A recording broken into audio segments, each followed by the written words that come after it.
Seorang beriman hendaknya tidak pernah mengerti cinta kecuali cinta karena Allah.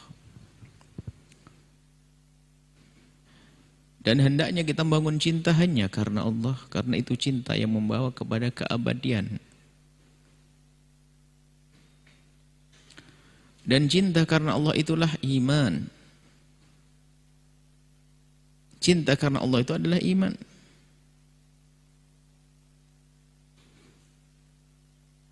Disebutkan oleh baginda Nabi, la yu'minu ahadukum hatta yuhibba li akhihi ma yuhibbu li nafsihi. Tidak sempurna, tidak dianggap benar imannya seseorang kecuali ia mencintai untuk saudaranya seperti mencintai untuk dirinya sendiri. Begitu juga dia tidak menginginkan sesuatu yang tidak baik terjadi kepada orang lain seperti dia tidak menghendaki hal tersebut terjadi kepada dirinya. Itu tanda cinta yang sesungguhnya. Maka mari kita semuanya koreksi. Kita punya jalinan-jalinan yang sangat spesial. Suami istri, bapak anak, saudara dengan saudara, bahkan persahabatan. Atas dasar apa kita membangun itu semuanya? Suami istri yang dibangun bukan karena Allah, lihat petaka yang datang.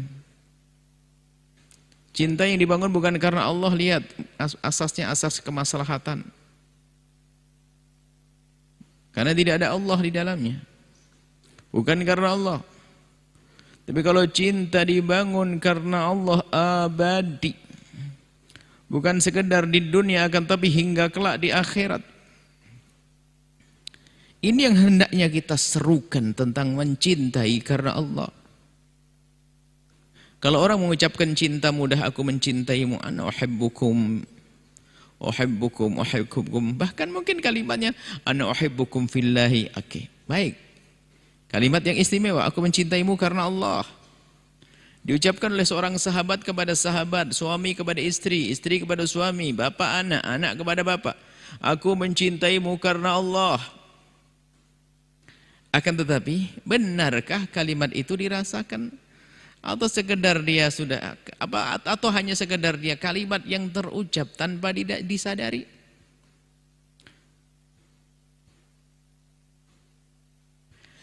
Seorang yang beriman dengan yang beriman hendaknya saling mencintai.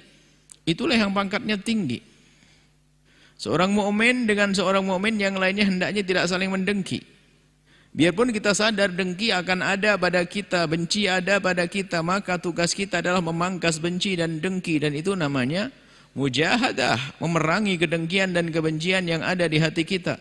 Itu adalah satu pekerjaan yang amat besar, jihad. Jihad akbar. Kalau sudah kita merangi itu semuanya, benci, dengki dan dendam, maka akan berubah menjadi kasih sayang dan cinta. Karena Allah. Inilah yang istimewa. Dan orang yang punya cinta karena Allah akan diseru nanti di akhirat. Allah yang memanggil, aina al-mutahabbuna bi jalali. Mana orang yang hidup di dunia dengan saling mencintai karena aku. Al-yawma udhilluhum yawma la dhilla illa dhilli. Hari ini akan aku beri perlindungan khusus dia di saat tidak ada lagi perlindungan saat itu kecuali perlindunganku. Allah berfirman. Sehingga dahsyatnya padang mahsyar yang dikatakan mengerikan tidak berarti lagi itu bagi orang yang hidup dengan cinta. Karena akan diberi oleh Allah perlindungan yang khusus. Terik matahari yang katanya begitu panas dan nggak bisa dikira-kira pun tidak terasa. Karena apa? Mendapatkan perlindungan yang khusus dari Allah.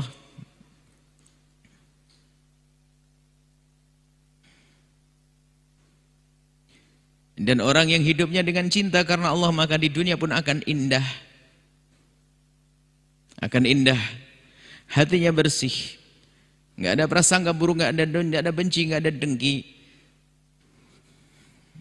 Bertemu dengan sahabat dengan penuh kegembiraan, senang, riang. Tapi ini semua adalah kalimat yang terucap. Buktinya apa? Buktinya apa kalau kita mencintai saudara kita karena Allah, mencintai sahabat kita karena Allah? Buktinya adalah tanda cinta. Yang tidak bisa dipungkiri adalah rasa tidak rela jika yang dicintainya melakukan dosa. Seorang suami yang katanya mencintai istrinya, lalu istrinya melakukan sebuah kesalahan dan dosa, kok tenang saja. Tidak bersedih, tidak mengadu kepada Allah demi kebaikan istrinya, kemudian tidak berusaha untuk merubah istrinya, membiarkan begitu saja, maka ketahuilah dia adalah cintanya cinta bohong, cintanya maslahah, kepentingan sesaat. Hanya mungkin karena istrinya punya uang atau punya pangkat atau yang lainnya, bukan karena Allah. Begitu juga seorang istri melihat suaminya melakukan keharaman, usahanya cara yang haram, sang istri diam saja, maka ketahuilah dia adalah paling jahatnya wanita. Mengambil kebaikan dari suaminya, suaminya mau terjerumus dibiarkan saja. Seorang suami yang membiarkan istrinya melakukan keharaman itu sebetulnya membiarkan istrinya meluncur menuju neraka. Mana ada cinta yang demikian itu? Nggak bisa dipungkiri. Kecuali orang nggak punya iman, nggak akan membahas masalah neraka. Kalau kita punya iman bahwasanya di akhirat nanti ada hukuman Allah di neraka jahanam. Kemudian orang yang sangat kita cintai melakukan keharaman, dan kalau melakukan keharaman itu artinya dia melangkah menuju neraka, kita pasti tidak rela.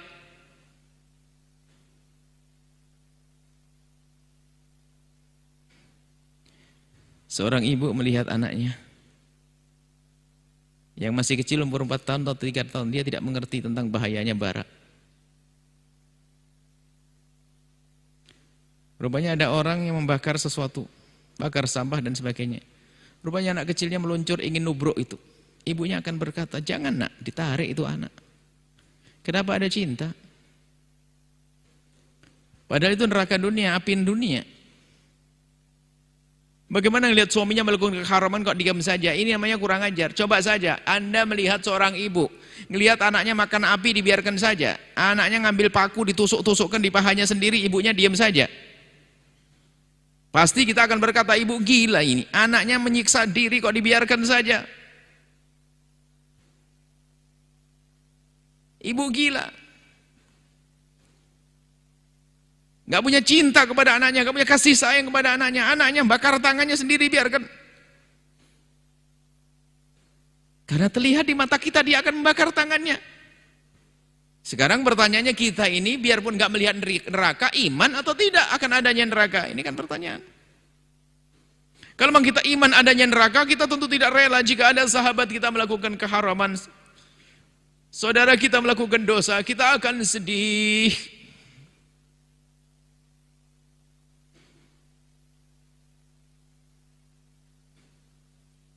Bahkan kadang na'udzubillah, melihat saudara melakukan kemaksiatan bertepuk tangan, gembira. Kenapa? Karena hatinya dikuasai oleh kedengkian. Ada ustadz dengar ustadz lain kepleset melakukan keharaman, tepuk tangan. Astagfirullah. Karena ada namanya manusia kepleset, ustadz salah, tepuk tangan, wah gembira, riang. Tuh kan? Sudah aku duga dari dulu. Masya Allah. Mestinya kita menangis. Kalau ada orang yang dia adalah seorang yang mengemban tugas mulia dari Nabi, yaitu dakwah, risalah, kemudian melakukan dosa, mestinya kita sedih, bukan tepuk tangan. Kalau kita senang sebetulnya apa? Berarti dia kita anggap sebagai saingan untuk cari dunia di dunia ini. Ada ustadz masyhur kepleset, tepuk tangan. Mungkin karena selama ini dia pengen masyhur, gak masyhur ya. Sehingga ngeliat ustadz masyhur ngiri sudah, ngiri. Giliran ustadz masyhur melakukan sebuah kesalahan, langsung buah tepuk tangan sudah. Tuh kan, masya Allah. Mestinya menangis kita.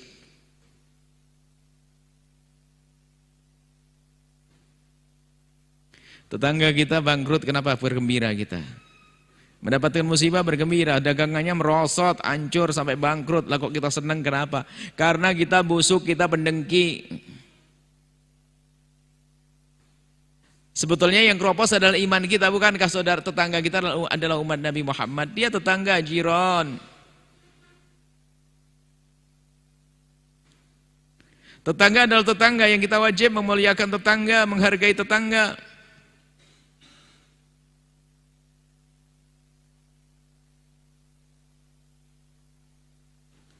Tapi kita tidak peduli. Melakukan dosa biarkan saja, masya Allah. Nah ini musibah. Nah maka dari itu kita harus melatih mengasah hati kita untuk bisa mencintai umat Nabi Muhammad SAW. Maka dari mana kita memulai? Dari ini hikmah yang kita tulis. Kalau ada saudara kita melakukan kemaksiatan, kalau ada saudara kita, sahabat kita, ada umat Nabi Muhammad melakukan dosa, pertama dan utama yang harus kita hadirkan di dalam diri kita adalah panjatan doa kepada Allah, permohonan ampun. Ya Allah, itu umat kekasihmu Nabi Muhammad melakukan dosa ini, ya Allah, maka ampuni dia, ya Allah, berikan petunjuk, ya Allah. Jangan komentarnya dulu. Terenyuh yang harus kita tumbuh suburkan di hati, sedih di hati. Dan tanyakan dirimu sendiri. Sudahkah kita bersedih di saat melihat tetangga kita tidak sholat Jumat? Di bulan Ramadan yang lalu pernahkah kita sedih menangis di saat melihat tetangga kita tidak sholat? Apalagi orang yang sangat baik kepada kita, lalu dia tidak sholat. Mulailah dari ini. Panjatan doa di tengah malam, karena memanjatkan doa di tengah malam itu tidak lain adalah karena kita tidak rela orang tersebut melakukan kemaksiatan, dan itulah tanda cinta yang sesungguhnya. Gak bisa dipungkiri spontan. Seorang bapak yang sangat mencintai anaknya, kenapa setiap malam mendoakan anaknya yang bandel, badung? Kenapa? Karena dia mencintai dan cinta semacam itu. Maka jangan membiasakan doa jelek kepada umat Nabi Muhammad sallallahu alaihi wasallam. Ayo kita koreksi diri kita sendiri. Dan rasa ini, kesadaran ini kalau tumbuh subur di hati kita tuh manfaatnya besar. Maka kita akan menjadi orang yang ingin selalu menegakkan kebenaran. Ingin menyampaikan kebenaran kepada siapapun. Karena ada greget di hatinya. Bahkan inilah dasar kedakwah. Yang ingin berdakwah harus punya rasa semacam itu. Apa? Rasa kasih sayang. Maka dalam salah satu prinsip dakwah yang sering kami sampaikan bahwasanya, salah satu prinsip dalam berdakwah adalah pandanglah orang lain dengan pandangan kasih sayang dan cinta. Kalau kita melihat orang melakukan kemaksiatan, awas dan awas, jangan pandang mereka dengan pandangan merendahkan. Akan tapi pandang mereka dengan pandangan kasih sayang dan cinta. Sebelum kita menegur dengan lisan kita, kita adukan kepada Allah dengan permohonan ampun untuk orang tersebut. Dan permohonan hidayah untuk orang tersebut. Jangan buru-buru kita menegur dengan dohir kita. Khawatir kita menegur dengan dohir kita yang artinya adalah aku lebih baik darimu. Sombong saja artinya. Ingin menunjukkan ke orang lain kalau aku lebih baik. Maka jangan mudah menegur orang dengan lisan kita. Akan tapi dahulukan bahwasanya kita mengadu kepada Allah. Mungkin kita melihat satu orang melakukan satu kesalahan dan dosa. Sudah kita rencanakan esok pagi aku akan datang ke rumahnya. Aku harus mengingatkan karena dia umat Nabi Muhammad. Tapi nggak cukup kita seperti itu. Malam harinya kita ngadu kepada Allah sebanyak-banyaknya. Ya Allah, itu tetanggaku. Esok pagi aku akan datang, ya Allah. Kami mohon berikan padanya petunjukmu, ya Allah. Sehingga di saat kami besok datang tidak akan ada masalah, ya Allah. Terus begitu. Hadirkan di hati kita yang seperti itu. Jangan hanya semangat aja amar ma'ruf nahi mungkar. Itu kerjaan zahir. Amar ma'ruf nahi mungkarmu adalah dengan zahirmu. Tapi batinmu adalah yang utama. Hatimu ingkar atau belum? Hatimu cinta atau tidak? Ingkar dengan kemaksiatannya, cinta dengan orang yang melakukannya. Jangan hanya teriak-teriak saja. Allahu Akbar, Allahumma sholli ala Muhammad, ngajak ini, tapi tidak pernah ngadu di tengah malam. Allah, nggak ada terenyuh di dalam hatinya, atau bahkan menggunjing. Digunjing orang melakukan dosa, bagaimana ngaku diri ahli iman? Hatinya tidak terenyuh, tidak sedih melihat saudaranya melakukan kemaksiatan. Bukan begitu. Sedih, tidak rela. Itu tanda cinta yang tidak bisa dipungkiri. Tidak rela itu dalam urusan hati. Astagfirullahaladzim, ya Allah. Gimana? Ya Allah, jangan sampai ampuni, jangan sampai ke hukum, ya Allah. Itu anakku, itu keponakanku, itu saudaraku, itu tetanggaku, itu sahabatku, itu Kalau sudah ada di hati kita rasa seperti itu, rasa tidak rela, maka ketahuilah sesungguhnya di hatimu ada cinta. Dan itu yang akan kita petik nanti di akhirat. Dan itu yang menjadikan kita mendengar surat Allah, Ainal mutahabuna bi jalali. Itu yang menjadikan kita mendengar di saat kita dipanggil oleh Allah, mana orang yang hidup di dunia dengan cinta. Yaitu yang menjadikan kita bisa mendengar.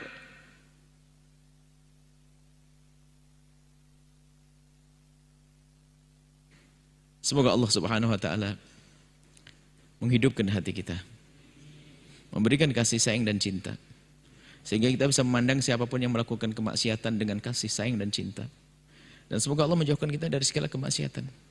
Allah mengampuni orang tua kita dan guru-guru kita semuanya. Dan semoga Allah menjadikan kita perindu dan pecinta baginda Nabi Muhammad SAW. Dan semoga Allah Subhanahu wa taala menjadikan hati kita sadar dan benar-benar tidak rela jika ada orang melakukan kemaksiatan. Kemudian semoga Allah menjadikan kita orang yang rindu untuk membawa orang kepada kebaikan atas dasar cinta, bukan dengan kesombongan. Semoga Allah mengampuni orang tua kita, guru-guru kita semuanya, anak-anak kita dijaga, saudara kita dijaga, sahabat-sahabat kita dijaga oleh Allah. Dan semoga Allah menghilangkan dengki dan benci di hati kita, diganti dengan cinta dan kasih sayang yang sesungguhnya membawa kemuliaan nanti di akhirat. Panjang umur semuanya, sehat walafiat. Semoga dijauhkan dari segala penyakit lahir dan batin. Bahagia di dunia dan di akhirat berkat Sayyidina Muhammad. Al-Fatihah. Setelah Anda menyaksikan video ini, jangan lupa berselawat kepada baginda Nabi Muhammad sallallahu alaihi wa alihi wa sahbihi wasallam.